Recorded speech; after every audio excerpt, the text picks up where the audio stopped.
Hello दोस्तों, स्वागत है आपका अपने यूट्यूब चैनल ग्रुपिंग हब में। तो जैसा कि हम लोग ज्ञान बिंदु जीएस स्टडी का टेस्ट देख रहे थे, जिसके अंतर्गत हम लोगों ने 44 सेट देख लिया था। आज जो होने वाला है सेट नंबर है 45। ये बहुत ज़्यादा ब्रेक हुआ है, उसके लिए माफ़ी चाहते हैं। अब फिर से हम कंटिन्यू कर रहे हैं सेट नंबर 45 से। तो फर्स्ट सेट है, संविधान सभा में सदस्यों का चुनाव कैसे हुआ था। बात किया गया है संविधान सभा का। अगर बात किया जाए संविधान सभा का, तो संविधान सभा में सदस्य का चुनाव किस प्रकार हुआ था। तो प्रांतीय विधानसभा से संविधान सभा के सदस्यों का चुनाव किया गया था। अगर बात किया जाए संविधान सभा का, तो जुलाई 1946 में संविधान सभा का गठन होता है। कैबिनेट मिशन के सिफारिश पर संविधान सभा का गठन होता है 24 मार्च 1946 को। कैबिनेट मिशन आता है 24 मार्च 1946 को कैबिनेट मिशन आता है, और इस कैबिनेट मिशन के सिफारिश पे भारत में संविधान सभा का गठन किया जाता है। अगर बात किया जाए संविधान सभा में, तो संविधान सभा में प्रारंभ में 389 सदस्य थे, और ये 389 सदस्य प्रत्येक 10 लाख के जनसंख्या को डिनोट कर रहे थे, यानी कि 10 लाख जनसंख्या पर एक संविधान सभा के सदस्य का नियुक्ति किया गया था। ये 389 सदस्य का बात किया जाए, तो इस 389 सदस्य में 292 ब्रिटिश प्रांत से, 93 देसी रियासत से और 4 मुख्य कमिश्नरी से चुनकर आए थे। इसमें पूछा गया था सदस्य का चुनाव किस प्रकार हुआ था, तो प्रांतीय विधान सभा के द्वारा। नेक्स्ट है, भारत परिषद की समाप्ति किसके द्वारा की गई थी। भारत परिषद की समाप्ति किसके द्वारा किया गया था, तो इसे समाप्त 1935 के अधिनियम के तहत किया गया था। 1935 के अधिनियम के तहत भारत परिषद का समाप्ति किया गया था। अगर बात किया जाए 1935 का अधिनियम को, तो इससे अधिकतर जो है हमारे संविधान में लिया गया है, अतः इसे भारतीय संविधान का ब्लूप्रिंट कहा गया है। 1935 के भारत शासन अधिनियम को संविधान का ब्लूप्रिंट कहा गया है। 1935 के अधिनियम के तहत ही भारत में एक संघीय न्यायालय की स्थापना वर्ष 1937 में की जाती है।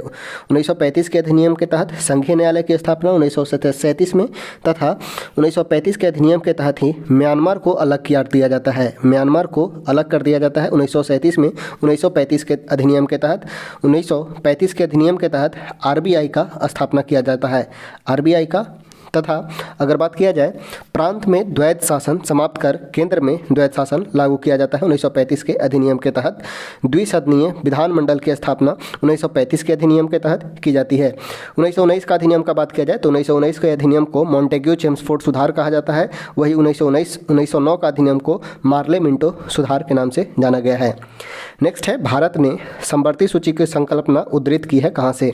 अगर बात किया जाए समवर्ती सूची का, तो भारत में 3 सूचियां हैं, संघ सूची, राज्य सूची और समवर्ती सूची, जिसमें समवर्ती सूची ऑस्ट्रेलिया से लिया गया है। ऑस्ट्रेलिया के संविधान से समवर्ती सूची लिया गया है। अगर बात किया जाए ऑस्ट्रेलिया के संविधान से, तो हमारे ऑस्ट्रेलिया के संविधान से भारत के संविधान में प्रस्तावना की भाषा, समवर्ती सूची, केंद्र राज्य संबंध और संयुक्त अधिवेशन लिया गया है। ये सभी ऑस्ट्रेलिया से लिया गया है।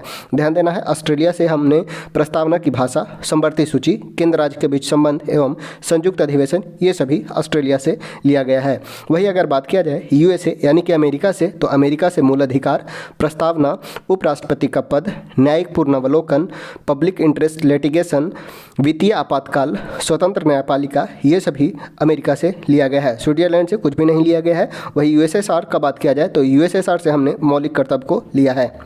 नेक्स्ट है, नीचे दिए गए राज्य को भारतीय संघ के संपूर्ण राज्य दर्जा प्राप्त होने का सही कालानुक्रम बताएं।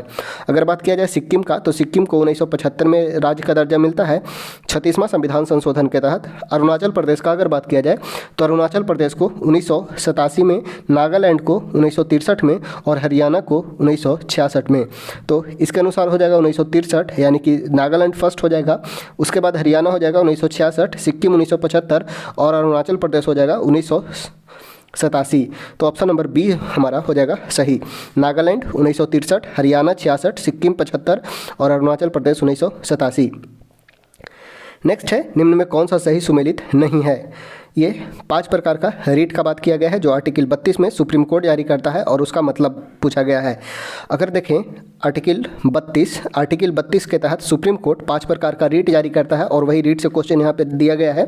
फर्स्ट है बंदी प्रत्यक्षीकरण। बंदी प्रत्यक्षीकरण मतलब होता है टू हैव द बॉडी, मतलब बंदी प्रत्यक्षीकरण। यह व्यक्तिगत स्वतंत्रता का सबसे प्रभावी रीट है, बंदी प्रत्यक्षीकरण। परमादेश यानी कि आदेश देना, वी कमांड, इसका ये हो जाएगा प्रमादेश मतलब होता है वी कमांड। प्रतिषेध का बात किया जाए तो प्रतिषेध का मतलब टू बी सर्टिफाइड नहीं होगा। टू बी सर्टिफाइड का मतलब होता है उत्प्रेषण। उत्प्रेषण का मतलब होता है टू बी सर्टिफाइड, यानी कि सी जो मिलान किया गया है वो गलत हो जाएगा। अधिकार परीक्षा मतलब वाई व्हाट अथॉरिटी, किस अधिकार से मतलब होता है अधिकार परीक्षा, यानी कि इसमें पूछा गया था कौन सा सुमेलित नहीं है, तो सी सुमेलित नहीं है। टू बी सर्टिफाइड का मतलब होता है उत्प्रेषण, न कि प्रतिषेध, तो ऑप्शन सी हो जाएगा सही उत्तर। नेक्स्ट है बंधुआ मजदूर उन्मूलन अधिनियम। बंधुआ मजदूर अधिनियम संसद ने कब पारित किया था, तो यह पारित किया गया था वर्ष 1976 में। बंधुआ मजदूर अधिनियम वर्ष 1976 में पारित किया गया था। नेक्स्ट है वह राष्ट्र का प्रतिनिधित्व तो करता है परंतु राष्ट्र का नेतृत्व नहीं करता। यह उक्त नियम किस पर लागू होता है, तो यह लागू होता है राष्ट्रपति पर। राष्ट्र का प्रतिनिधित्व तो करता है लेकिन यह नेतृत्व नहीं करता है। राष्ट्रपति तो यह होगा राष्ट्रपति। राष्ट्रपति का अगर पद का बात किया जाए तो यह आर्टिकल 52 में राष्ट्रपति का पद का वर्णन किया गया है। राष्ट्रपति का पद का वर्णन है अनुच्छेद 52 में। यह देश का सर्वोच्च व्यक्ति होता है। राष्ट्रपति देश के सर्वोच्च व्यक्ति होते हैं और प्रथम नागरिक इन्हें कहा जाता है। लोकसभा का अध्यक्ष का बात किया जाए तो आर्टिकल 93 में लोकसभा का अध्यक्ष का वर्णन है। प्रधानमंत्री का बात किया जाए तो अनुच्छेद 75 के तहत प्रधानमंत्री का वर्णन है। मुख्य न्यायाधीश का बात किया जाए तो अनुच्छेद 124 में मुख्य न्यायाधीश का वर्णन है। नेक्स्ट है लोकसभा की बैठक समाप्त की जा सकती है किस प्रकार द्वारा, स्थगन द्वारा, सत्रावसान द्वारा, विघटन द्वारा या उपयुक्त सभी द्वारा। अगर बात किया जाए लोकसभा का बैठक की समाप्ति का तो यह तीनों द्वारा, स्थगन द्वारा या सत्रावसान द्वारा या विघटन द्वारा भी समाप्त हो सकता है। अगर बात किया जाए लोकसभा का बैठक का तो वर्ष में 3 सत्र होते हैं, बजट सत्र, मानसून सत्र और शीत सत्र। बजट, मानसून और शीत सत्र 3 सत्र होते हैं और 2 सत्रों के बीच मैक्सिमम 6 माह का डिफरेंस होना चाहिए, इससे ज़्यादा डिफरेंस नहीं होना चाहिए। 3 सत्र होते हैं। वही अगर बात किया जाए अनुच्छेद 85 का, अनुच्छेद 85, 86 और 87 याद रखना है, SA और SA। S4 हो जाएगा सेशन यानी कि सत्र। सत्र किस प्रकार विघटन होगा, किस प्रकार प्रारंभ होगा, ये बतलाया गया है अनुच्छेद 85 के तहत। और 85 में ही 3 सत्र का बात किया गया है और इसी के तहत जो दो सत्रों के बीच मैक्सिमम जो टेन्यूर होना चाहिए वो 6 माह से अधिक नहीं होना चाहिए, यह वर्णन किया गया है अनुच्छेद 85 में। 86 में अगर बात किया जाए तो एड्रेस मीन्स होता है संबोधन।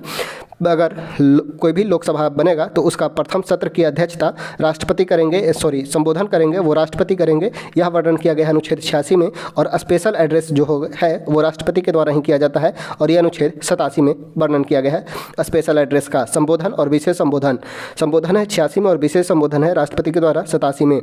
तो और यहाँ पूछा गया था किस प्रकार समाप्ति की जा सकती है, तो स्थगन के द्वारा, विघटन या सत्रावसान के द्वारा लोकसभा की बैठक समाप्त की जा सकती है, तो ऑप्शन हो जाएगा डी उपयुक्त सभी। नेक्स्ट है राज्य की संचित निधि का संचालन किया जाता है किसके द्वारा, तो राज्य की संचित निधि का संचालन राज्य के विधानमंडल के द्वारा किया जाता है। राज्य के विधानमंडल द्वारा राज्य का संचित निधि का संचालन किया जाता है, ऑप्शन हो जाएगा डी राज्य का विधानमंडल के द्वारा। अगर बात किया जाए संचित निधि का तो अनुच्छेद 266 में संचित निधि का वर्णन किया गया है। केंद्र का संचित निधि का वर्णन अनुच्छेद 266 में किया गया है।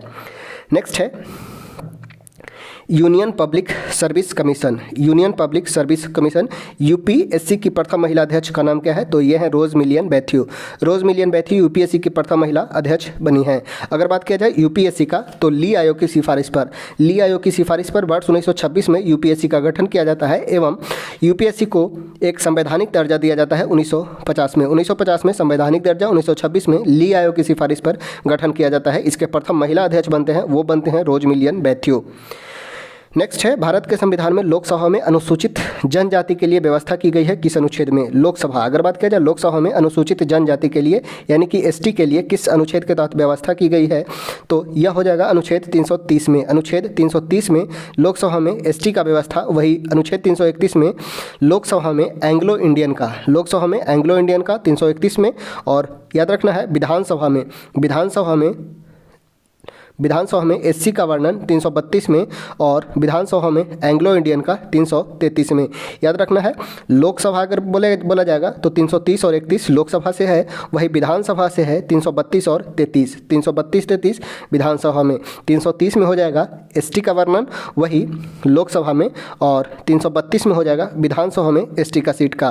331 में हो जाएगा 331 में एंग्लो इंडियन का बात किया गया है, एंग्लो इंडियन का लोकसभा में, और एंग्लो इंडियन का बात किया गया है विधानसभा में 333 में। ठीक है। नेक्स्ट है केशवानंद भारती केस का महत्व इसलिए है, केशवानंद भारती केस का महत्व इसलिए है क्योंकि उच्चतम न्यायालय ने संविधान की मूल विशेषताओं को प्रतिपादित किया था। मूल विशेषता यानी कि फंडामेंटल का वर्णन किया गया था। उच्चतम न्यायालय में संविधान की मूल विशेषताओं को प्रतिपादित किया गया था, मूल ढांचा का सिद्धांत दिया गया था केशवानंद भारती केस में। अगर बात किया जाए तो केशवानंद भारती केस वर्ष 1973 में आया। यह सबसे बड़ा बेंच बना था और जिसमें 7-6 से पारित हुआ था। 7-6 से 13 जजों का यह बेंच था, जिसमें बोला गया कि मूल संविधान में जो प्रस्तावना है उसमें संशोधन किया जा सकता है, हालांकि उसके मूल विशेषताओं में कोई भी चेंजिंग नहीं होना चाहिए। यह बोला गया था केशवानंद भारती केस में। नेक्स्ट है ग्रीनविच से 180 डिग्री मध्याह्न काल्पनिक रेखा क्या कहलाती है। ग्रीनविच से 180 डिग्री मध्याह्न काल्पनिक रेखा कहलाता है अंतर्राष्ट्रीय तिथि रेखा। ग्रीनविच से 180 डिग्री मध्याह्न काल्पनिक रेखा को हम अंतर्राष्ट्रीय तिथि रेखा कहते हैं। यह हमारा है अंतर्राष्ट्रीय तिथि रेखा, अंतर्राष्ट्रीय तिथि रेखा। और अंतर्राष्ट्रीय तिथि रेखा से हमारा जो ग्रीनविच मीन टाइम है वो 5.5 घंटा आगे है। यह भी क्वेश्चन पूछा जाता है। अगर बात किया जाए अक्षांश रेखा का, तो अक्षांश रेखा 23.5 डिग्री उत्तरी अक्षांश को अक्षांश रेखा कहते हैं। 23.5 डिग्री उत्तरी अक्षांश को अक्षांश रेखा, वही 23.5 डिग्री उत्तरी अक्षांश रेखा यह कहलाएगा कर्क रेखा, और 23.5 डिग्री दक्षिणी अक्षांश रेखा यह कहलाएगा मकर रेखा। और पृथ्वी को ये जो इक्वेटर से विषुवत रेखा से कोणीय दूरी पर जो खींची गई रेखा कहलाएगी वो कहलाती है अक्षांश रेखा। पृथ्वी के विषुवत रेखा से कोणीय दूरी पर खींची गई रेखा अक्षांश रेखा कहलाता है। और इसमें 2 अक्षांश नाम याद रखना है। एक ऊपर में 23.5 डिग्री उत्तरी अक्षांश को हम बोलते हैं कर्क रेखा, और 23.5 डिग्री दक्षिणी अक्षांश को मकर रेखा के नाम से जाना जाता है। तो यहाँ पे ध्यान देना है कुछ इस प्रकार। ये हमारा विषुवत रेखा है जिसे इक्वेटर के नाम से भी जाना जाता है, और उसके उत्तर में 23.5 डिग्री ऊपर अगर जाते हैं तो यह हमारा होगा कर्क रेखा, और कुछ 23.5 डिग्री अगर साउथ में जाते हैं तो ये होगा हमारा मकर रेखा। और ये जो रेखा होती हैं एक दूसरे के पैरेलल होती है और दोनों को कभी एक दूसरे को इंटरसेक्ट नहीं करता, और इनका साइज विषुवत रेखा से ध्रुव की ओर जाने पर छोटा होते जाता है, हालांकि ये आपस में एक दूसरे के पैरेलल होते हैं। नेक्स्ट है क्वेश्चन नंबर है 14। मिश्रित धातु और सिलिकेट से बनी धरती की परत क्या कहलाती है। मिश्रित धातु और सिलिकेट से बनी परत कहलाती है सियाल। सियाल यानी कि इसमें प्रधानता होता है सिलिकॉन और एल्युमिनियम का। सिलिकेट यानी कि सियाल सिलिकॉन और एल्युमिनियम का प्रधानता होता है। अगर बात किया जाए सीमा का, SiMa यानी कि सिलिकॉन और मैग्नीशियम का प्रधानता इसमें होगा। नीफे का बात किया जाए तो निकेल और फेरस का इसमें प्रधानता होगा। सियाल सीमा नीफे, सियाल सीमा नीफे, ये होता है सियाल, ये होता है सीमा, और इसमें होता है प्रधानता नीफे का, निकेल और फेरस का। नेक्स्ट है सूरज की तीव्र किरणों द्वारा झुलसने से वायुमंडल की कौन सी गैस हमारी रक्षा करती है। तो क्वेश्चन पूछा गया है सूरज की तीव्र किरणों द्वारा झुलसने से वायुमंडल की कौन सी गैस हमारी रक्षा करता है, तो यह है ओजोन लेयर। ओजोन लेयर यानी कि O3, ओजोन लेयर हमारा रक्षा करता है। ऑप्शन हो जाएगा C, O3। नेक्स्ट है समुद्र तल से सर्वाधिक नीची झील कौन सी है। समुद्र तल से सर्वाधिक निचली झील कौन सा है, तो यह है मृत सागर। मृत सागर जो इजराइल और जॉर्डन के बीच स्थित है। मृत सागर, डेड सी, जो इजराइल और जॉर्डन के बीच स्थित है। अगर बात किया जाए कैस्पियन सागर का, तो कैस्पियन सागर 5 देशों की सीमा पर लगती है। कैस्पियन सागर जिसमें कजाकिस्तान, रसिया, अजरबैजान, तुर्कमेनिस्तान और ईरान है। कैस्पियन सागर 5 देशों के सीमा पर स्थित है, जिसमें कजाकिस्तान, रूस, अजरबैजान, तुर्कमेनिस्तान और ईरान है। अगर बात किया जाए बैकाल झील का, तो यह सबसे गहरी झील है, गहरी झील है लेक बैकाल। नेक्स्ट है एशिया और उत्तरी अमेरिका किसके द्वारा पृथक होता है। एशिया और उत्तरी अमेरिका, एशिया और उत्तरी अमेरिका यह बेरिंग जलमरुमध्य से पृथक होता है, बेरिंग जलमरुमध्य से। नेक्स्ट है किस खनिज में भारत आत्मनिर्भर नहीं है। क्वेश्चन पूछा गया है किस खनिज में भारत जो है आत्मनिर्भर नहीं है, तो यह है तांबा के। तांबा में आत्मनिर्भर नहीं है, हालांकि लौह अयस्क, अभ्रक और मैग्नीज में भारत आत्मनिर्भर है। तांबा में भारत आत्मनिर्भरता नहीं प्राप्त किया गया है। नेक्स्ट है डॉल्फिन नोच नामक चट्टान के पीछे कौन सा बंदरगाह स्थित है, तो यह है विशाखापत्तनम बंदरगाह। डॉल्फिन नोच के नीचे नामक चट्टान के पीछे यह है विशाखापत्तनम बंदरगाह। नेक्स्ट है कौन सा एक राजस्थान की जनजाति नहीं है। क्वेश्चन पूछा गया है राजस्थान की कौन सी जनजाति नहीं है, तो ऑप्शन है भील, मीना, डोगरी, सहारिया। तो भील यह राजस्थान की प्रमुख जनजाति है, भील और मीना, भील मीना। अगर बात किया जाए डोगरी का, तो डोगरी भाषा जो है जम्मू कश्मीर में बोला जाता है, यानी कि डोगरी जो जनजाति है वो भी जम्मू कश्मीर की जनजाति है। डोगरी भाषा और जनजाति ये सभी जम्मू कश्मीर की है। हालांकि भील, मीना और सहारिया ये सभी राजस्थान में पाई जाने वाली जनजाति है। नेक्स्ट है, किस देश के साथ भारत का अंतर्राष्ट्रीय सीमा नहीं लगता है? तो पाकिस्तान के साथ 3323 किलोमीटर की सीमा लगती है पाकिस्तान के साथ 3323 किलोमीटर का, बांग्लादेश के साथ 4096 किलोमीटर का और भूटान के साथ 699 किलोमीटर का सीमा लगता है। भूटान के साथ 699, पाकिस्तान के साथ 3323, बांग्लादेश के साथ 4096 और श्रीलंका के साथ हमारा अंतर्राष्ट्रीय सीमा नहीं बल्कि जलीय सीमा टच करता है, तो ऑप्शन हो जाएगा डी। अंतर्राष्ट्रीय सीमा नहीं लगता है श्रीलंका के साथ। श्रीलंका और मालदीव दो देश हैं जो जलीय सीमा से कनेक्टेड हैं और भारत और श्रीलंका के बीच है पाक जल डमरूबंध। नेक्स्ट है, सूची 1 को 2 से सम्मिलित करना है, स्थान और उद्योग। अगर बात किया जाए विशाखापत्तनम का, तो विशाखापत्तनम फेमस है पोत निर्माण के लिए। विशाखापत्तनम पोत निर्माण के लिए। मुरी अगर बात किया जाए तो मुरी यह एल्युमिनियम के लिए फेमस है। गुड़गांव का बात किया जाए तो गुड़गांव में मोटर गाड़ियाँ का उद्योग है। वही पनकी अगर बात किया जाए तो ये यूपी में स्थित है और यह उर्वरक के लिए फेमस है। तो इसके अनुसार ऑप्शन हो जाएगा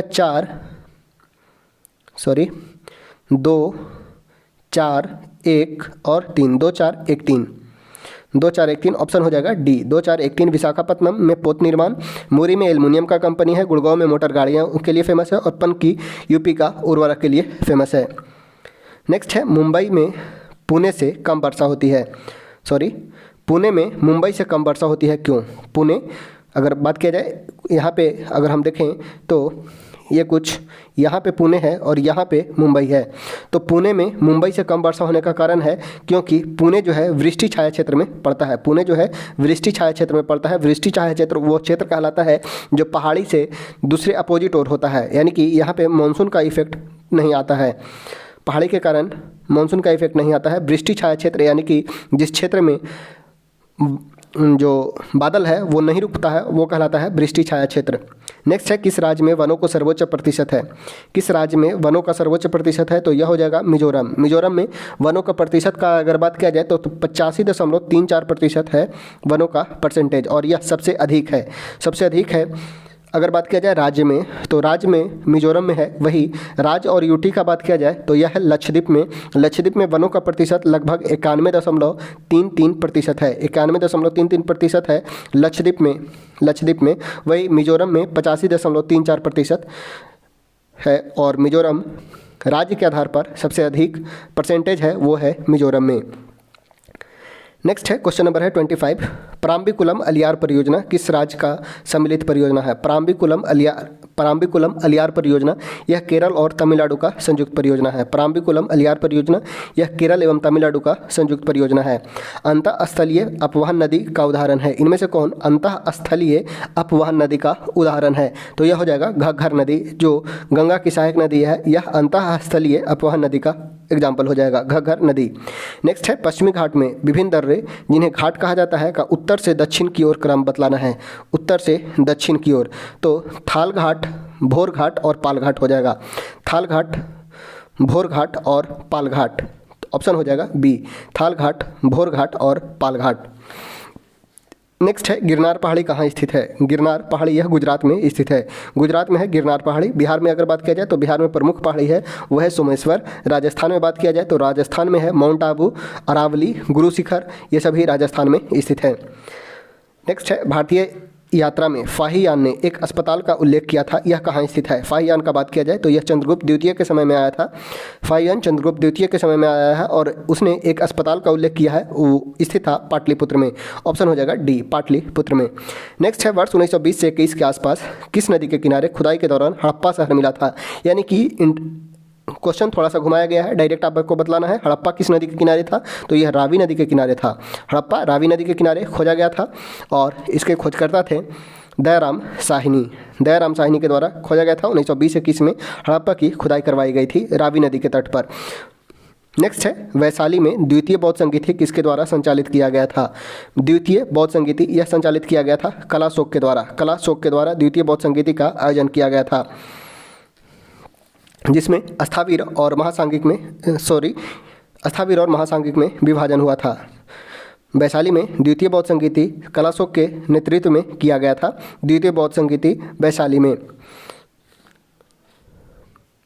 नेक्स्ट है, मौर्य काल में टैक्स को छुपाने या चोरी करने की स्थिति में कौन सा दंड दिया जाता था? मौर्य काल में टैक्स को छुपाने या चोरी करने की स्थिति में कौन सा दंड दिया जाता था? तो यह उस समय मृत्युदंड का प्रावधान था। टैक्स को छुपाने वाले को मृत्युदंड भी दिया जाता था। तो यहाँ ऑप्शन के अनुसार हो जाएगा सी, मृत्युदंड। नेक्स्ट है, निम्नलिखित में कौन सा युग्म सुमेलित नहीं है? प्रयाग प्रशस्ति के लेखक हैं हरिसेन। प्रयाग प्रशस्ति के लेखक हैं हरिसेन, जिसमें समुद्रगुप्त का वर्णन किया जाता है। यह बिल्कुल सही है। प्रयाग प्रशस्ति समुद्रगुप्त का है, समुद्रगुप्त से संबंधित है और इसके लेखक हैं हरिसेन। जूनागढ़ अभिलेख का संबंध है रुद्रदामन से। जूनागढ़ अभिलेख का संबंध है रुद्रदामन से। भीतरी स्तंभ अभिलेख का बात किया जाए तो भीतरी स्तंभ अभिलेख का संबंध है स्कंदगुप्त से, स्कंदगुप्त से, जिसमें हुनों के आक्रमण का वर्णन किया जाता है। भीतरी स्तंभ अभिलेख में स्कंदगुप्त का वर्णन है, जिसमें हुन का आक्रमण का वर्णन किया गया है, हुन आक्रमण का। पुलकेशिन द्वितीय से बात किया जाए तो पुलकेशिन द्वितीय का अभिलेख है एहोल अभिलेख। एहोल अभिलेख का संबंध है पुलकेशिन द्वितीय से, न कि भीतरी स्तंभ अभिलेख का। भीतरी स्तंभ अभिलेख संबंधित है स्कंदगुप्त से, जिसमें हुन आक्रमण का वर्णन किया गया है। धौली अभिलेख का संबंध है अशोक से, तो यह भी सही है। तो इसमें पूछा गया था कौन सुमेलित नहीं है, तो सी हो जाएगा। भीतरी स्तंभ अभिलेख पुलकेशिन द्वितीय नहीं बल्कि स्कंदगुप्त, ऑप्शन हो जाएगा सी। नेक्स्ट है, पृथ्वीराज चौहान और मोहम्मद गौरी ने कौन सी लड़ाई लड़ी थी? पृथ्वीराज चौहान और मोहम्मद गौरी के बीच तराइन का युद्ध लड़ा जाता है। अगर बात किया जाए तराइन का युद्ध, तो तराइन का 2 युद्ध पृथ्वीराज चौहान और मोहम्मद गौरी के द्वारा लड़ा जाता है। प्रथम युद्ध 1191 में पृथ्वीराज चौहान और मोहम्मद गौरी के बीच लड़ा जाता है, जिसमें पृथ्वीराज चौहान ने मोहम्मद गौरी को हरा दिया। पृथ्वीराज चौहान ने मोहम्मद गौरी को हरा दिया। वही द्वितीय युद्ध में पुनः मोहम्मद गौरी का आक्रमण होता है पृथ्वीराज चौहान पे, और इसमें मोहम्मद गौरी ने पृथ्वीराज चौहान को डिफीट करता है और यहाँ पे मुस्लिम का रूल स्थापित करता है। अगर बात किया जाए तालीकोटा का युद्ध, तो तालीकोटा का युद्ध होता है 1565 में और इस युद्ध के फलस्वरूप विजयनगर साम्राज्य का अंत होता है। चौसा का युद्ध का बात किया जाए तो चौसा का युद्ध 1539 में शेरशाह सूरी एवं हुमायूं के बीच होता है चौसा का युद्ध। वही बात किया जाए अगर चंदेरी का युद्ध का, तो चंदेरी का युद्ध 1528 में चंदेरी का युद्ध होता है। 1528 में बाबर और राजपूत शासक के बीच चंदेरी का युद्ध 1528 में होता है। नेक्स्ट है, मध्ययुगीन शब्द रक्स का क्या अर्थ है? रक्स, रक्स का मतलब होता है नृत्य। मध्ययुगीन शब्द रक्स का मतलब होता है नृत्य, ऑप्शन हो जाएगा ए। नेक्स्ट है, शाहजहां ने मुगल साम्राज्य की राजधानी आगरा के स्थान पर कहाँ स्थानांतरित किया था? शाहजहां के द्वारा ने मुगल साम्राज्य की राजधानी आगरा से दिल्ली स्थानांतरित की थी और 1538 में शाहजहां के द्वारा आगरा से दिल्ली स्थानांतरित किया जाता है। सॉरी, 1500 नहीं, 1638 में, 1500 बोल दिए, 1500 में तो ये शाहजहां था भी नहीं। 1638 में आगरा से दिल्ली स्थानांतरित किया जाता है शाहजहां के द्वारा राजधानी। वही आगरा का बात किया जाए तो आगरा की स्थापना सिकंदर लोदी ने 1504 में किया था। सिकंदर लोदी ने 1504 में आगरा की स्थापना की थी। नेक्स्ट है, निम्नलिखित में कौन 18वीं शताब्दी में अवध राज्य का संस्थापक था? अवध का संस्थापक 18वीं शताब्दी में कौन था? तो सादत खान के द्वारा वर्ष 1722 ईस्वी में सादत खान ने अवध का स्थापना किया था। वही मुर्शीद कुली खां, अलवर्दी खां और सरफराज खां, ये सभी बंगाल से संबंधित हैं। इनका संबंध बंगाल से था। नेक्स्ट है, भारत का प्रथम विधि आयोग गठित हुआ था किस चार्टर एक्ट के द्वारा? तो भारत का प्रथम विधि आयोग का गठन वर्ष 1835 में लॉर्ड मैकाले की सिफारिश पे 1833 के चार्टर एक्ट के द्वारा की जाती है। भारत का प्रथम विधि आयोग का गठन 1835 में लॉर्ड मैकाले की सिफारिश पर 1833 के चार्टर एक्ट के द्वारा किया जाता है, ऑप्शन हो जाएगा सी। नेक्स्ट है, पाबना आंदोलन 1873 में कहाँ हुआ था? अगर बात किया जाए पाबना विद्रोह का, तो पाबना आंदोलन यह बंगाल में हुआ था। पाबना आंदोलन यह बंगाल में होता है, तो ऑप्शन हो जाएगा ए। अगर बात किया जाए बंगाल का अन्य आंदोलन का, अगर बात किया जाए बंगाल में अन्य आंदोलन का, तो यंग बंगाल आंदोलन 1820 से 30 के बीच, फकीर विद्रोह, सन्यासी विद्रोह, नील विद्रोह, फरियाजी विद्रोह, ये सभी विद्रोह बंगाल में ही होते हैं। बंगाल जो उस समय एक केंद्र होता है, बंगाल जो राष्ट्रवाद का उदय का केंद्र होता है बंगाल, और यहाँ प्रमुख विद्रोह उदय होता है, जैसे यंग बंगाल आंदोलन, सन्यासी विद्रोह, नील विद्रोह, फरियाजी विद्रोह, फकीर विद्रोह, ये सभी बंगाल में ही होते हैं। नेक्स्ट है, लाला लाजपत राय किस संगठन के एक सक्रिय सदस्य थे? बात किया गया है लाला लाजपत राय का, तो ये आर्य समाज के एक सक्रिय सदस्य थे, आर्य समाज के। अगर बात किया जाए आर्य समाज का, तो आर्य समाज की स्थापना 1875 में बॉम्बे में दयानंद सरस्वती के द्वारा किया जाता है। बॉम्बे में 1875 में दयानंद सरस्वती के द्वारा आर्य समाज की स्थापना की जाती है, और दयानंद सरस्वती ने ही एक पुस्तक निकाला था, सत्यार्थ प्रकाश नामक पुस्तक का विमोचन किया जाता है, प्रकाशन किया जाता है, और उसमें आर्य समाज का प्रचार प्रसार का बात किया गया है आर्य समाज का। और अगर बात किया जाए लाला लाजपत राय का, तो लाला लाजपत राय भारत में पंजाब नेशनल बैंक के संस्थापक होते हैं। पंजाब नेशनल बैंक की स्थापना लाला लाजपत राय के द्वारा की जाती है। वही अगर बात किया जाए 1894 में पीएनबी का स्थापना लाला लाजपत राय ने किया था। ये एक गरम दल के नेता थे और जब साइमन कमीशन भारत आता है तो लाहौर में इसका पुरजोर विरोध करते हैं और इसी विरोध के फलस्वरूप सॉन्डर्स की लाठी से इन्हें सर पर चोट लगता है, सर पर मार दिया जाता है और इनकी लाला लाजपत राय शहीद हो जाते हैं। और इन्होंने एक स्टेटमेंट दिया था, वो भी क्वेश्चन पूछ लिया जाता है, मेरे सिर पर लाठी का एक एक प्रहार अंग्रेजों के ताबूत का आखिरी कील साबित होगा। ये बोले थे लाला लाजपत राय। और एक बुक लिखते हैं लाला लाजपत राय का, बुक भी याद रखना है, अनहैप्पी इंडिया। ठीक है, बुक है लाला लाजपत राय का अनहैप्पी इंडिया। ठीक है, अनहैप्पी इंडिया। इनकी मृत्यु होती है 17 नवंबर 1928 को। 17 नवंबर 1928 को लाला लाजपत राय की मृत्यु, जब लाहौर में ये विरोध कर रहे होते हैं साइमन कमीशन का, तब इनकी मृत्यु हो जाती है लाठी के चोट लगने के कारण। और ये आर्य समाज से संबंधित थे। ऑप्शन हो जाएगा ए। नेक्स्ट है अब्दुल कलाम आज़ाद के द्वारा किस समाचार पत्र को संपादित किया गया था? अब्दुल कलाम आज़ाद, तो अल हिलाल पत्रिका का संपादन वर्ष 1913 में अल हिलाल पत्रिका का प्रकाशन अब्दुल कलाम आज़ाद ने किया था। अब्दुल कलाम आज़ाद ने 1913 में अल हिलाल पत्रिका का प्रकाशन किया था। वही 1914 में इसे बंद कर दिया जाता है और पुनः अल बिला के नाम से प्रकाशन होता है। अगर बात किया जाए अब्दुल कलाम आज़ाद का, तो वर्ष 1923 के दिल्ली के विशेष अधिवेशन की अध्यक्षता करने वाले ये व्यक्ति हैं। 1923 का दिल्ली का विशेष अधिवेशन की अध्यक्षता करते हैं अब्दुल कलाम आज़ाद। और ये 1923 में दिल्ली का विशेष अधिवेशन की अध्यक्षता करते हैं और ऐसा करने वाले ये सबसे युवा अध्यक्ष बनते हैं। सबसे युवा अध्यक्ष जो कांग्रेस के अध्यक्षता करते हैं वो हैं अब्दुल कलाम आज़ाद। इसके साथ ही साथ 1940 से 45 तक ये भारतीय राष्ट्रीय कांग्रेस के अध्यक्ष रहते हैं, अर्थात ये सबसे अधिक समय तक भारतीय राष्ट्रीय कांग्रेस के अध्यक्ष बनने वाले भी हैं अब्दुल कलाम आज़ाद। ठीक है, अगर बात किया जाए पत्रिका द कॉमरेड, तो यह मोहम्मद अली जिन्ना ने प्रकाशन किया था। द कॉमरेड का प्रकाशन मोहम्मद अली जिन्ना के द्वारा, अल हिलाल पत्रिका का प्रकाशन अब्दुल कलाम आज़ाद के द्वारा। नेक्स्ट है निम्नलिखित स्वतंत्रता सेनानियों पर विचार करें। बरेंद्र कुमार घोष, योगेश चंद्र चटर्जी, रास बिहारी बोस। पूछा गया है उपयुक्त स्वतंत्रता सेनानी में कौन गदर पार्टी के साथ जुड़ा हुआ था? तो रास बिहारी बोस गदर पार्टी से संबंधित है। अगर बात किया जाए गदर पार्टी का, तो वर्ष 1913 में सोहन सिंह भाखना ने अमेरिका के सेंट फ्रांसिस्को में इसकी स्थापना करते हैं। गदर पार्टी का सेंट फ्रांसिस्को में सोहन सिंह भाखना एवं लाला हरदयाल के द्वारा इसकी स्थापना की जाती है और इसके सक्रिय नेता थे रास बिहारी बोस। नेक्स्ट है निम्नलिखित में से क्या असहयोग और खिलाफत आंदोलन का परिणाम था? असहयोग और खिलाफत आंदोलन का परिणाम इनमें से क्या था? तो मजदूर वर्ग कई छोटे बड़े शहरों में हड़ताल पर चले गए थे। ऑप्शन हो जाएगा डी। नेक्स्ट है गांधी जी के गिरफ्तार होने के बाद धरसना साल्ट वर्क्स पर हमला करने हेतु की गई यात्रा का नेतृत्व किसके द्वारा किया गया था? तो यह किया गया था अब्बास तैयब जी के द्वारा। गांधी जी के गिरफ्तार होने के बाद धरसना साल्ट वर्क्स पर हमला करने हेतु की गई यात्रा का नेतृत्व किया गया था अब्बास तैयब जी के द्वारा। नेक्स्ट है भारत का पहला वायसराय कौन बना? तो लॉर्ड कैनिंग भारत के पहला वायसराय बने। भारत के गवर्नर जनरल, देखिए भारत का गवर्नर जनरल को पद को समाप्त कर दिया गया 1857 के विद्रोह के साथ समाप्त कर दिया गया और 1858 का जब अधिनियम आता है तो 1858 के अधिनियम के तहत इसे गवर्नर जनरल समाप्त करके भारत का वायसराय बना दिया गया। गवर्नर जनरल को समाप्त कर दिया गया और पद दिया गया वो है वायसराय यानी कि वाइस ऑफ रॉयल्स।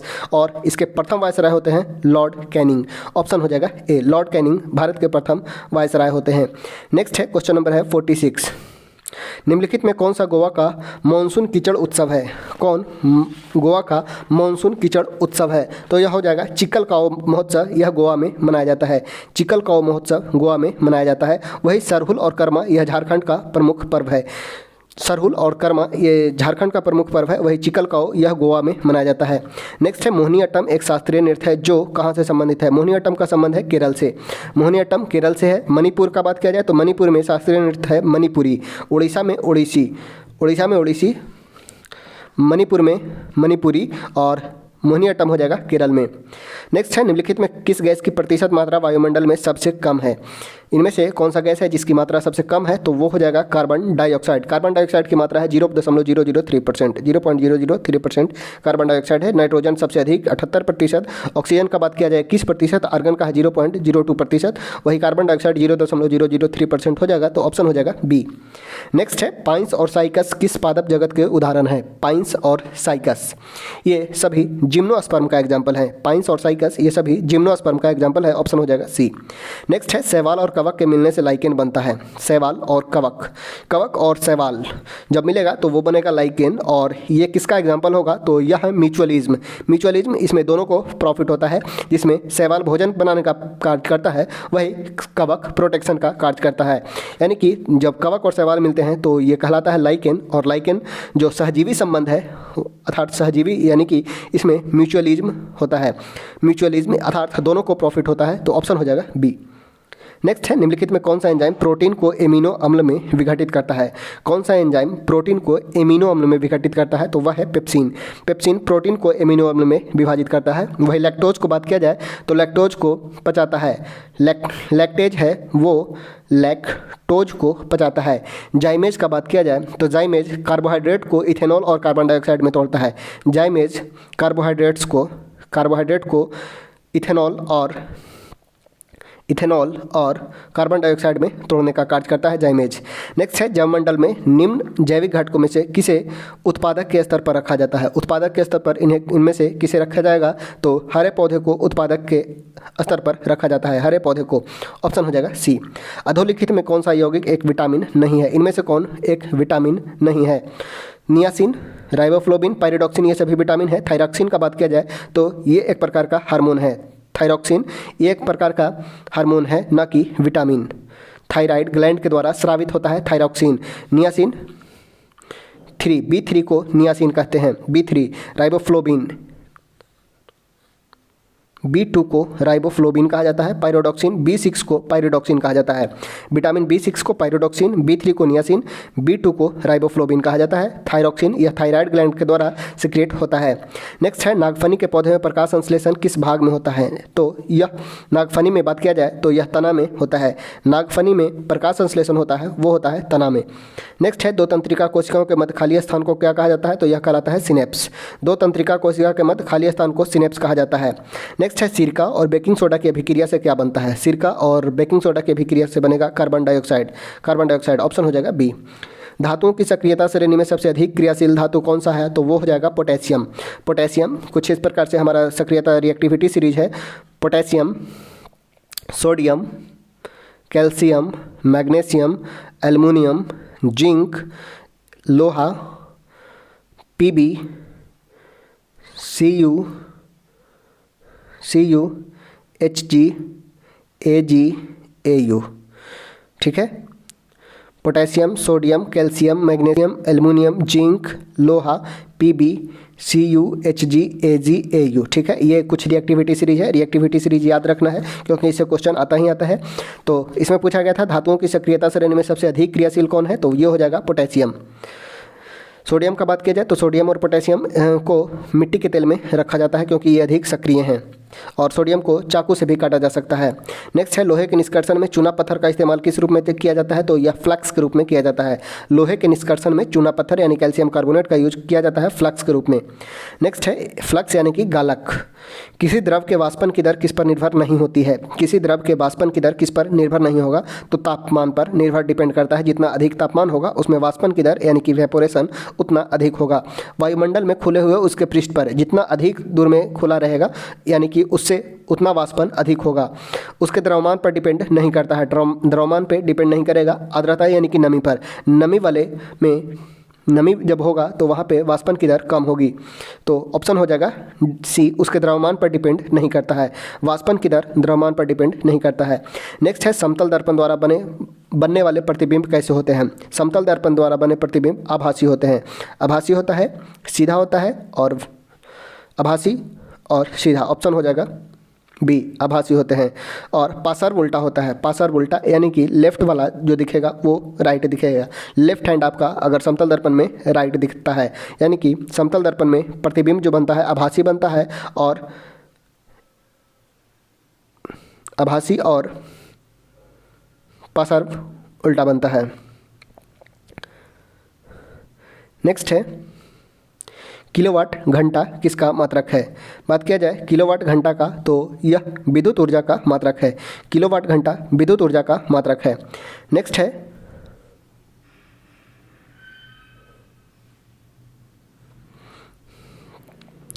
अपवर्तन के बाद भी प्रकाश में कौन सा गुण अपवर्तित रहता है। तो प्रकाश का आवृत्ति चेंज नहीं होता है। प्रकाश की आवृत्ति किसी शुष्क सेल में विद्युत का उत्पादन रासायनिक ऊर्जा से होता है। किसी शुष्क सेल में विद्युत का उत्पादन रासायनिक ऊर्जा से होता है। नेक्स्ट है प्रकाश के विश्लेषण की परिघटना में लघुत्तम तरंगदैर्घ्य के प्रकाश की तरंग मंदित हो जाती है और सर्वाधिक अपवर्तित होती है। प्रकाश के विश्लेषण की परिघटना में लघुत्तम तरंगदैर्घ्य की प्रकाश तरंग मंदित हो जाती है और सर्वाधिक अपवर्तित होती है। ऑप्शन हो जाएगा बी। इंसुलेटर का विद्युत प्रतिरोध होता है क्या। इंसुलेटर का विद्युत प्रतिरोध होगा वो अनंत होगा, असीम रूप से उच्च होता है। इंसुलेटर का विद्युत प्रतिरोध असीम रूप से उच्च होगा। ऑप्शन हो जाएगा डी। नेक्स्ट है कोई अर्थव्यवस्था टेक ऑफ अवस्था में होती है कब। कोई अर्थव्यवस्था टेक ऑफ अवस्था में होती है जब वह स्थैतिक विकास प्रारंभ करता है। कोई अर्थव्यवस्था टेक ऑफ अवस्था में होगा जब वह स्थैतिक विकास प्रारंभ करेगा। तो ऑप्शन हो जाएगा डी। नेक्स्ट है निम्नलिखित घटनाओं पर ध्यान दें तथा इन्हें कालानुक्रम में व्यवस्थित करें। 20 सूत्री कार्यक्रम। 20 सूत्री कार्यक्रम बैंकों का राष्ट्रीयकरण, हरित क्रांति का प्रारंभ। हरित क्रांति का प्रारंभ 1966-67 में होता है। बैंकों का राष्ट्रीयकरण 1969 में होता है। 1969 में बैंकों का राष्ट्रीयकरण होता है। 1969 में 20 सूत्रीय कार्यक्रम तो यह हो जाएगा 66-67। उसके बाद बैंकों का राष्ट्रीयकरण 20 सूत्री कार्यक्रम बाद आता है तो 3-2-1 हो जाएगा। 3-2 यानी कि 3-2-1 हो जाएगा। हरित क्रांति का प्रारंभ 66-67, बैंकों का राष्ट्रीयकरण 69 और 20 सूत्री कार्यक्रम आता है। नेक्स्ट है प्रति व्यक्ति आय की गणना कैसी की जाती है। प्रति व्यक्ति आय की गणना के लिए राष्ट्रीय आय में कुल जनसंख्या से भाग देंगे। कुल राष्ट्रीय आय बटा कुल जनसंख्या बराबर होता है प्रति व्यक्ति आय। ऑप्शन हो जाएगा डी, राष्ट्रीय आय बटा जनसंख्या। नेक्स्ट है निम्न में कौन सा एक भारतीय रिजर्व बैंक का कार्य नहीं है। कौन भारतीय रिजर्व बैंक का कार्य नहीं है, इनमें से कौन सा। तो साख सृजन आरबीआई का काम नहीं है। आरबीआई का काम साख सृजन नहीं है। नेक्स्ट है कृषि एवं ग्रामीण विकास कार्यक्रमों की सभी प्रकार की साख आवश्यकताओं की पूर्ति करने वाली एकमात्र संस्था कौन सा है। तो यह है नाबार्ड। नाबार्ड जिसका स्थापना शिव रमन समिति के स्तुति पर हुआ था 1982 में। कृषि एवं ग्रामीण विकास कार्यक्रमों की सभी प्रकार की साख आवश्यकताओं की पूर्ति करता है नाबार्ड। 1982 में स्थापना होता है। नेक्स्ट है गन्ने की उचित एवं लाभकारी मूल्य की गणना कौन अनुमोदित करता है। गन्ने के उचित एवं लाभकारी मूल्य की गणना कौन अनुमोदित करता है। तो यह करता है आर्थिक मामलों की मंत्रिमंडल समिति। आर्थिक मामलों के मंत्रिमंडल समिति के द्वारा किया जाता है। तो ऑप्शन हो जाएगा ए। नेक्स्ट है राष्ट्रमंडल की स्थापना कब हुई थी। राष्ट्रमंडल का बात किया जाए तो कॉमनवेल्थ की स्थापना वर्ष 1926 में कॉमनवेल्थ की स्थापना हुई थी। 1926 में कॉमनवेल्थ की स्थापना होती है और इसमें अगर बात किया जाए सदस्य देशों की संख्या तो अब वर्तमान में 54 सदस्य देश हैं। कॉमनवेल्थ में वर्तमान में 54 सदस्य देश हैं। राष्ट्रमंडल की स्थापना वर्ष 1926 में होती है और इसमें 54 सदस्य देश हैं। नेक्स्ट है एमनेस्टी इंटरनेशनल एक संगठन है जो जुड़ा हुआ है मानवाधिकार के संरक्षण से। एमनेस्टी इंटरनेशनल एक संगठन है जो जुड़ा हुआ है मानवाधिकार के संरक्षण से। नेक्स्ट है किसी प्रोग्राम का चित्र के रूप में प्रदर्शित करना क्या कहलाता है। कोई भी प्रोग्राम कंप्यूटर से क्वेश्चन पूछा गया है, प्रोग्राम जो चित्र रूप में प्रदर्शित करेंगे तो वो कहलाता है फ्लो चार्ट। फ्लो चार्ट बोलते हैं। ऑप्शन हो जाएगा डी। इनपुट का आउटपुट में रूपांतरण किसके द्वारा किया जाता है। तो यह किया जाता है सीपीयू के द्वारा। इनपुट का आउटपुट में रूपांतरण सीपीयू के द्वारा किया जाता है। सीपीयू के 3 पार्ट होते हैं, एएलयू, रजिस्टर, ये सभी सीपीयू के पार्ट होते हैं। नेक्स्ट है बालपक्रम राष्ट्रीय उद्यान किस राज्य में स्थित है। बालपक्रम राष्ट्रीय उद्यान यह मेघालय में स्थित है। मेघालय में है बालपक्रम और नोकरेक, 2 याद रखना है। मेघालय में एक है बालपक्रम और अगला है नोकरेक। नोकरेक और बालपक्रम ये सभी मेघालय में स्थित है। 2 याद रखना है, मेघालय में बालपक्रम और नोकरेक। वही अगर बात किया जाए असम में तो असम में याद रखना है काजीरंगा, मानस, डिब्रू सैखोवा, ओरंग, नमेरी, दिहांग पटकई, रायमोना, ये सभी असम में राष्ट्रीय उद्यान है। मणिपुर में एक याद रखना है केबुल एमजाओ नेशनल पार्क जो लोकटक झील में स्थित है मणिपुर में, यह हो जाएगा। मणिपुर में केबुल एमजाओ नेशनल पार्क, असम में काजीरंगा, मानस, डिब्रू सैखोवा, ओरंग, नमेरी, दिहांग पटकाई, रायमोना, ये सभी असम में, मेघालय में याद रखना है। बालपक्रम और नोकरेक, तो ऑप्शन हो जाएगा डी। बालपक्रम राष्ट्रीय उद्यान पूछा गया था, तो यह मेघालय में स्थित है। नेक्स्ट है भारतीय प्राणी विज्ञान सर्वेक्षण का मुख्यालय कहाँ स्थित है? भारतीय प्राणी विज्ञान सर्वेक्षण का मुख्यालय है कलकत्ता में। भारतीय प्राणी विज्ञान सर्वेक्षण का मुख्यालय है कलकत्ता में। नेक्स्ट है विश्व आपदा नियंत्रण दिवस कब मनाया जाता है? विश्व आपदा नियंत्रण दिवस मनाया जाता है 13 अक्टूबर को। 13 अक्टूबर को प्रतिवर्ष विश्व आपदा नियंत्रण दिवस मनाया जाता है। वही विश्व आपदा को नियंत्रित करने के लिए एक फोर्स है एनडीआरएफ, जिसका गठन वर्ष 2006 में किया गया था। एनडीआरएफ का गठन वर्ष 2006 में किया गया था, जिसका कार्य होता है आपदा को नियंत्रित करना। अगर बात किया जाए 21 जून को, तो 21 जून को हम प्रतिवर्ष योग दिवस के रूप में, योगा डे के रूप में मनाते हैं। वही अगर बात किया जाए 22 दिसंबर को, तो 22 दिसंबर को गणित दिवस के रूप में मनाते हैं। नेक्स्ट है जैव विविधता के साथ साथ मनुष्यों के परंपरागत जीवन के संरक्षण के लिए सबसे महत्वपूर्ण रणनीति निम्नलिखित में से किस एक की स्थापना करने में निहित है? जैव विविधता के साथ साथ मनुष्य के परंपरागत जीवन के संरक्षण के लिए सबसे महत्वपूर्ण रणनीति किस एक की स्थापना करने में निहित है? तो यह हो जाएगा जैव मंडल रिजर्व की स्थापना करना। जैव मंडल रिजर्व की स्थापना करना, ऑप्शन हो जाएगा बी। नेक्स्ट है जब कुल उपयोगिता अधिकतम हो, जब कुल उपयोगिता अधिकतम हो तो सीमांत उपयोगिता कितना होगा? तो यह हो जाएगा शून्य। जब कुल उपयोगिता अधिकतम हो तो सीमांत उपयोगिता होती है शून्य। नेक्स्ट है अर्थशास्त्र को व्यष्टि और समष्टि में किसने विभाजित किया? यानी कि माइक्रो और मैक्रो में किसने विभाजित किया था? तो रेगनर फ्रिश के द्वारा। रेगनर फ्रिश ने माइक्रो और मैक्रो में डिफ्रेंशिएट किया। माइक्रो और मैक्रो में डिफ्रेंशिएट किया कौन? तो यह किया गया था माइक्रो और मैक्रो में रेगनर फ्रिश के द्वारा। अर्थशास्त्र का जनक एडम स्मिथ को माना जाता है। एडम स्मिथ को अर्थशास्त्र का जनक, साथ साथ माइक्रो इकोनॉमिक्स के जनक एडम स्मिथ को माना जाता है। एडम स्मिथ को अर्थशास्त्र का जनक या माइक्रो इकोनॉमिक्स के जनक माने जाते हैं एडम स्मिथ। वही मैक्रो इकोनॉमिक्स के जनक माने जाते हैं J.M.. Keynes. George Maynard Keynes को माइक्रो इकोनॉमिक्स का जनक माना जाता है। और माइक्रो और मैक्रो में जो डिफ्रेंशिएट किए थे, दो भाग बांटे थे, वे थे रेगनर फ्रिश। नेक्स्ट है निम्नलिखित में कौन सी मदे राष्ट्रीय आय में सम्मिलित नहीं होता है? राष्ट्रीय आय, नेशनल इनकम में कौन सम्मिलित नहीं होगा? तो शेयर और डिबेंचर को राष्ट्रीय आय में सम्मिलित नहीं किया जाता है। शेयर और डिबेंचर्स को राष्ट्रीय आय में सम्मिलित नहीं किया जाता है। नेक्स्ट है अंतरिक्ष में जाने वाली पहली अरब महिला अंतरिक्ष यात्री कौन बनी है? तो ये बनी है रेयानी बर्नावी। अंतरिक्ष में जाने वाली पहली अरब महिला अंतरिक्ष यात्री बनी है रेयानी बर्नावी। नेक्स्ट है ग्रीनलैंड निम्न देश में किस देश का भाग है? तो ग्रीनलैंड पर आधिकारिक रूप से डेनमार्क का भाग है। ग्रीनलैंड जो आधिकारिक रूप से अधिकार है वो है डेनमार्क का। ग्रीनलैंड पर अधिकार है किसका? तो यह है डेनमार्क का। नेक्स्ट है बिहार में व्यक्तिगत सत्याग्रह के दूसरे सत्याग्रही कौन थे? तो दूसरे सत्याग्रही थे अनुग्रह नारायण सिंह। अगर बात किया जाए भारत में व्यक्तिगत सत्याग्रह का, तो 17 अक्टूबर 1940 को, 17 अक्टूबर 1940 को भारत में व्यक्तिगत सत्याग्रह की प्रारंभ की जाती है महाराष्ट्र के पवनार आश्रम से। महाराष्ट्र के पवनार आश्रम से 17 अक्टूबर 1940 को पवनार आश्रम से महाराष्ट्र में जो स्थित है वहाँ से व्यक्तिगत सत्याग्रह शुरुआत किया जाता है, जिसमें प्रथम सत्याग्रही आचार्य विनोबा भावे, दूसरे सत्याग्रही जवाहरलाल नेहरू और तीसरे सत्याग्रही बनते हैं ब्रह्मदत्त। हालांकि जो व्यक्तिगत सत्याग्रह अन्य राज्यों में भी इसका व्यापक प्रचार प्रसार होता है और उसके अंतर्गत ही बिहार में भी व्यक्तिगत सत्याग्रह होता है, जिसमें प्रथम सत्याग्रही बनते हैं श्री कृष्ण सिंह। प्रथम सत्याग्रही बनते हैं श्री कृष्ण सिंह एवं दूसरे सत्याग्रही बनते हैं अनुग्रह नारायण सिंह। तो यहाँ पर पूछा गया था दूसरा सत्याग्रही कौन थे? तो दूसरा सत्याग्रही थे अनुग्रह नारायण सिंह। वही प्रथम सत्याग्रही होते हैं श्री कृष्ण सिंह। नेक्स्ट है पटना युवक संघ की स्थापना किस वर्ष हुई थी? तो वर्ष 1927 में। वर्ष 1927 में पटना युवक संघ की स्थापना की जाती है। नेक्स्ट है क्वेश्चन नंबर है 87। पटना कलेक्टरी और पटना कॉलेज के भवन किस शैली से प्रभावित है? तो यह है डच शैली से प्रभावित है। हॉलैंड के निवासी को ही डच कहा जाता है। हॉलैंड के निवासी को ही डच कहा जाता है, यानी कि डच शैली से प्रभावित है। पटना कलेक्टरी और पटना कॉलेज जो है डच शैली से प्रभावित है, तो ऑप्शन हो जाएगा बी। नेक्स्ट है मैंग्रोव वन में जरायुजता विवी पैरी का परिणाम होता है क्या? मैंग्रोव वन में विवी पैरी का परिणाम क्या होता है? तो अंतरजातीय स्पर्धा होता है। अंतरजातीय स्पर्धा, ऑप्शन हो जाएगा बी। नेक्स्ट है अनुक्रम। सक्सेशन में सबसे निर्णायक भूमिका कौन निभाते हैं? सक्सेशन में सबसे निर्णायक भूमिका निभाते हैं जलवायु।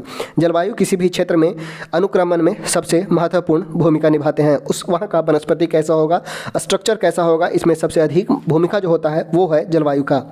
नेक्स्ट है भौतिकी की किस शाखा में अति सूक्ष्म कणों की चाल का अध्ययन किया जाता है।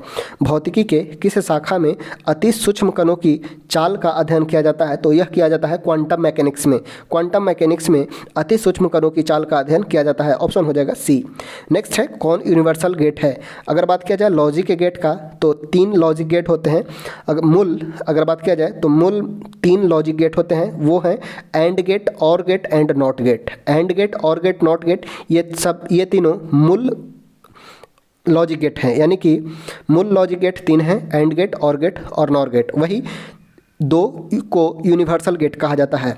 एक है nor gate, nor gate and और नैंड गेट को, नॉर और नैंड गेट को यूनिवर्सल गेट कहा जाता है। एंड और नॉट 3 है, एंड और नॉट, ये तीनों को मूल गेट कहा जाता है और सार्वत्रिक गेट कहा जाता है नॉर और नैंड गेट को। ये नॉर और नैंड दोनों यूनिवर्सल गेट हैं। नेक्स्ट है कौन परमाणु मोनोएटॉमिक है। इनमें कौन एक परमाणु है। मोनोएटॉमिक इनमें से कौन सा है। नाइट्रोजन N2 के फॉर्म का होता है, क्लोरीन Cl2 का फॉर्म का होता है, ऑक्सीजन O2 का फॉर्म का होता है, वही हीलियम He फॉर्म का होता है, यानी कि मोनोएटॉमिक हो जाएगा इसमें हीलियम। हीलियम एक मोनोएटॉमिक मेटल है। नेक्स्ट है प्रथम शीतकालीन पैरा ओलंपिक खेल का आयोजन कहाँ किया गया था। प्रथम शीतकालीन पैरा ओलंपिक खेल का आयोजन स्वीडन में वर्ष 1976 में किया गया था। वर्ष 1976 में प्रथम शीतकालीन पैरा ओलंपिक का खेल किया गया था। वही अगर बात किया जाए प्रथम शीतकालीन ओलंपिक का आयोजन किया गया था 1924 में। शीतकालीन ओलंपिक का आयोजन 1924 में फ्रांस में किया गया था। फ्रांस में शीतकालीन ओलंपिक का आयोजन किया गया था और शीतकालीन पैरा ओलंपिक का आयोजन वर्ष 1976 में स्वीडन में किया गया था, स्वीडन में। नेक्स्ट है धनपत राय श्रीवास्तव को किस नाम से जाना जाता है। धनपत राय प्रेमचंद का मूल नाम था धनपत राय। प्रेमचंद जो हिंदी के एक महान साहित्यकार होते हैं जिन्होंने गोदान, गबन, कर्मभूमि, रंगभूमि जैसे कहानी लिखे हैं। गोदान, गबन, कर्मभूमि, रंगभूमि ये सभी प्रेमचंद का लिखा हुआ बुक है। धनपत राय इनका मूल नाम था, तो ऑप्शन हो जाएगा डी। नेक्स्ट है नो स्पिन। नो स्पिन नामक पुस्तक किसकी आत्मकथा है। नो स्पिन ये सेन बॉर्न का बुक है। सेन बॉर्न का बुक है नो स्पिन। अगर बात किया जाए क्रिकेटर जिनका बुक प्लेइंग इट माई वे, जैसे प्लेइंग इट माई वे यह सचिन तेंदुलकर का ऑटोबायोग्राफी है। वही 281 एंड बियॉन्ड ये बीबीएस लक्ष्मण का है। बीबीएस लक्ष्मण का है 281 and beyond. A century it's not ever enough ये है सौरव गांगुली का। सौरव गांगुली का है a century is not enough. वही नो स्पिन है सेन बॉर्न का। सनी डेज है सुनील गावस्कर का और स्ट्रेट फ्रॉम द हार्ट है स्ट्रेट फ्रॉम द हार्ट है वो है कपिल देव का। Straight from the heart Kapil Dev का है। सचिन तेंदुलकर का है playing it my way 281 and beyond से बीवीएस लक्ष्मण का। सौरव गांगुली का है a century is not enough. Next है आईसीटीपी रामानुजन पुरस्कार किस क्षेत्र में उत्कृष्टता के लिए प्रतिवर्ष प्रदान किया जाता है, तो यह गणित के क्षेत्र में दिया जाता है। रामानुजन नाम सुने होंगे, रामानुजन ये एक महान मैथमेटिशियन थे और इन्हीं के सम्मान में प्रतिवर्ष गणित के क्षेत्र में आईसीटीपी रामानुजन पुरस्कार दिया जाता है गणित के क्षेत्र में। नेक्स्ट है अमेरिकी स्वतंत्रता संग्राम का नायक कौन था, तो अमेरिकी स्वतंत्रता संग्राम के नायक होते हैं जॉर्ज वाशिंगटन। जॉर्ज वाशिंगटन अमेरिकी स्वतंत्रता संग्राम के नायक होते हैं। 1775 से 83 तक अमेरिका का स्वतंत्रता संग्राम होता है जिसमें बोस्टन की टी पार्टी प्रमुख वहाँ का तत्कालिक कारण बनता है अमेरिकी स्वतंत्रता संग्राम का बोस्टन की टी पार्टी। 1783 में यह पूर्ण रूप से स्वतंत्र होता है और इसके नायक होते हैं वाशिंगटन डीसी और अमेरिका का जो कैपिटल है वो है वाशिंगटन डीसी जो इन्हीं के नाम पे रखा गया है। नेक्स्ट है किस वर्ष सोवियत संघ का विघटन हुआ, तो वर्ष 1991 में। वर्ष 1991 में सोवियत संघ का विघटन 15 देशों में हुआ था। 15 देशों में सोवियत संघ का विघटन हुआ वर्ष 1991 में। नेक्स्ट है बास्तिल जेल पर तीसरी रियासत के हमले ने किस क्रांति को हवा दिया था, तो यह था बास्तिल का दुर्ग का पतन। यह फ्रांसीसी क्रांति से संबंधित था। फ्रांसीसी क्रांति से संबंधित था। बास्तिल का दुर्ग का पतन 14 जुलाई 1789 को होता है। 14 जुलाई 1789 को होता है बास्तिल के दुर्ग का पतन और इसी से फ्रांस की क्रांति होती है। समानता स्वतंत्रता एवं बंधुत्व का नारा जो हमारे प्रस्तावना में लिया गया है और इसका संबंध है फ्रांसीसी क्रांति से ही। समानता स्वतंत्रता एवं बंधुत्व का नारा जो लिया गया है फ्रांसीसी क्रांति से ही लिया गया है और यह हुआ था 14 जुलाई 1789 को और बास्तिल का दुर्ग का पतन होता है। नेक्स्ट है उस्ताद बिंदु खां इनमें से किस वाद्य यंत्र के वादक है? उस्ताद बिंदु खां, इनका संबंध है सारंगी से। उस्ताद बिंदु खां का संबंध है सारंगी से। इस प्रकार से हम लोगों ने देखा 100 क्वेश्चन आज समाप्त हुआ। अगर आपको वीडियो अच्छा लगा हो तो एक लाइक ज़रूर कीजिएगा, साथ ही साथ अपने दोस्तों को शेयर कीजिएगा। चलिए आगे से कंटिन्यू रखने का प्रयास किया जाएगा। चलिए थैंक यू वीडियो को पूर्ण रूप से देखने के लिए।